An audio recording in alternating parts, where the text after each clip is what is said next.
है, होता वही जो मंजूरे खुदा होता है। जिसे बढ़ाने के लिए स्वयं सचराचर के स्वामी साथ खड़े हों, उसका भला कोई क्या बिगाड़ सकता है। पांडव कन्हैया की छत्र छाया में थे, दुर्योधन बर्बाद करना चाहता था, लेकिन कन्हैया की छत्र छाया में पांडव बर्बाद कैसे हो जाते।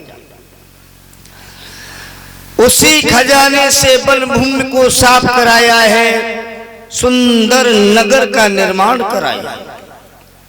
भगवान कन्हैया के द्वारा उसे इंद्रप्रस्थ के नाम से सम्मानित किया गया। इंद्रप्रस्थ महलों की बनावट कुछ ऐसी थी कि जहां दीवार नजर आती है वहां दरवाजा लगा हुआ था, और जहां दरवाजा नजर आता है वहां दीवार लगी हुई थी। जहां पर पृथ्वी का आभास होता है वहां पर जल भरा हुआ था, और जहां जल का आभास होता है वहां पृथ्वी थी। इंद्रप्रस्थ गृह प्रवेश के उपलक्ष्य में पांडवों ने जब यज्ञ रचा है, निमंत्रण हस्तिनापुर भेजा गया, और जब न्योता हस्तिनापुर में गया है तो दुर्योधन, अंगराज कर्ण, मामा शकुनी और दुशासन ये इंद्रप्रस्थ यज्ञ में भाग लेने के लिए आए। जब इंद्रप्रस्थ आते हैं तो दुर्योधन भूमि समझ आगे बढ़ा तो जल में भरे हुए कुंड में डूब गया।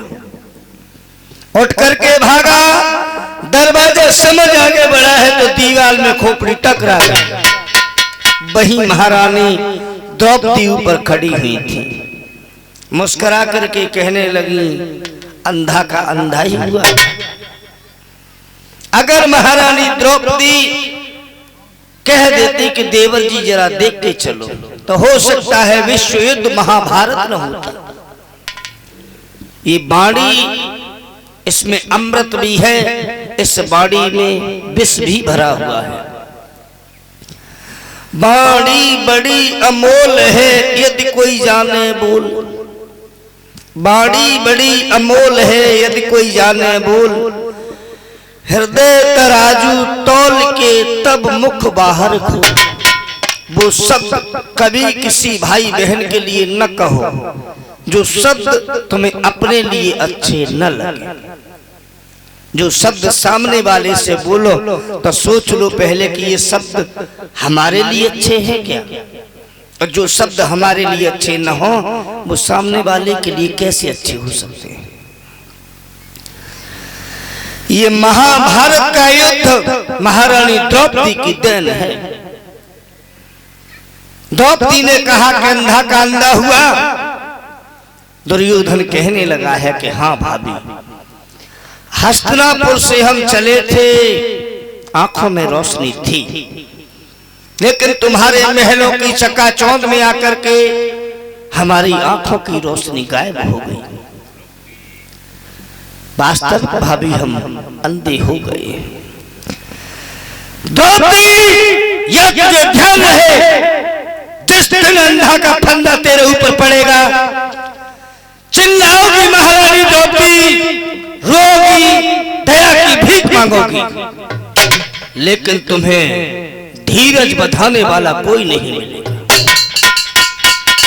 जिस दिन अंधा का फंदा पड़ गया महारानी, वो दशा करूंगा कि तुम दया की भीख तो मांगोगी, लेकिन दया दिखाने वाला नजर नहीं आएगा।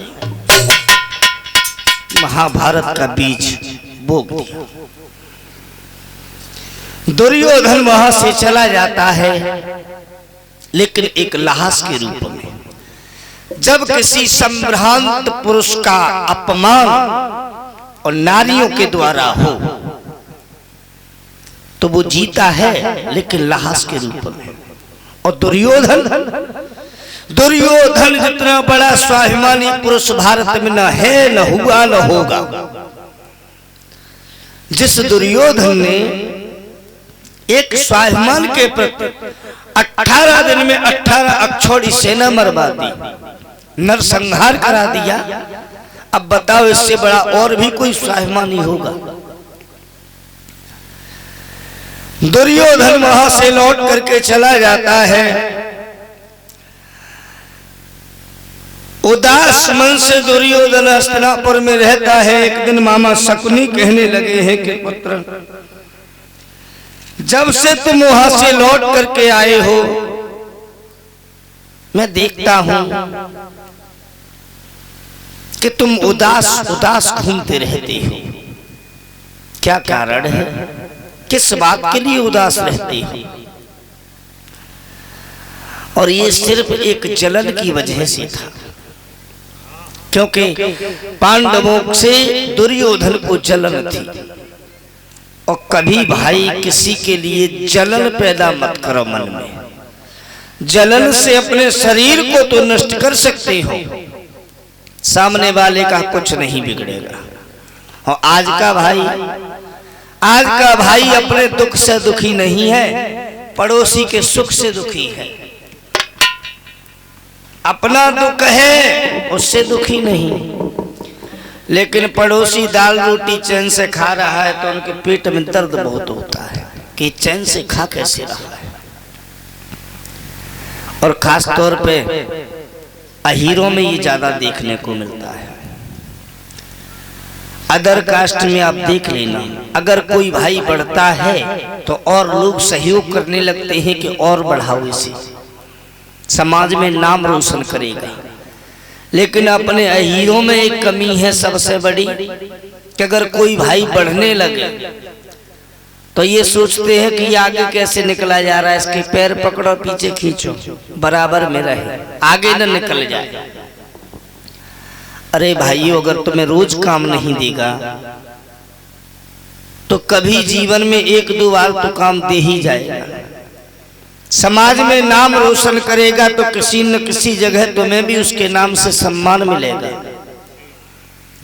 लेकिन ये भाव जो जलन का है, ये आदमी के अंदर से नहीं निकलता है।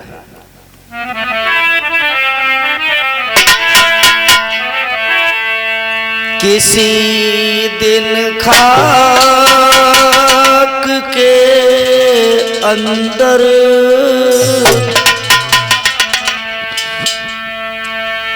किसी दिन खाक के अंदर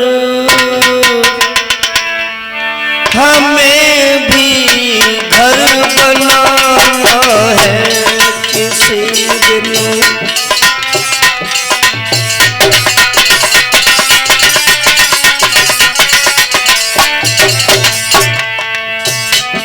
किसी दिन खाक के अंदर तुम्हें भी घर बनाना है।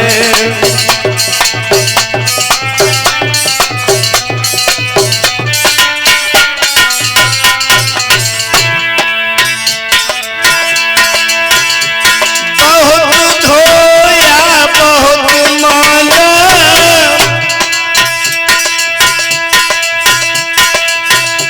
समझ कर देह को अपना,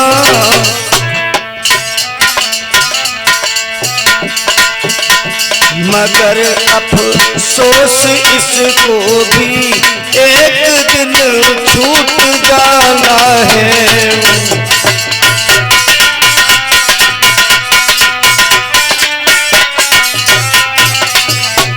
मगर अफसोस इसको भी एक दिन छूट जाना है।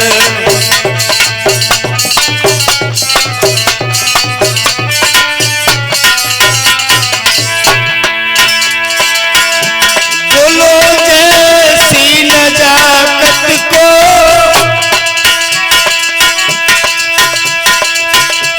भुला दे मूर्ख बंदे तू, कई मन खाक के अंदर तुम्हें भी तर लगाना है।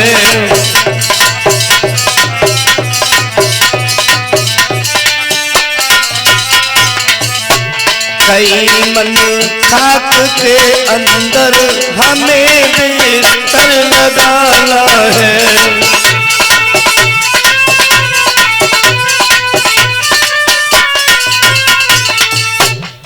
तो कभी किसी भाई बहन को देख करके मन में जलन का भाव पैदा न करो।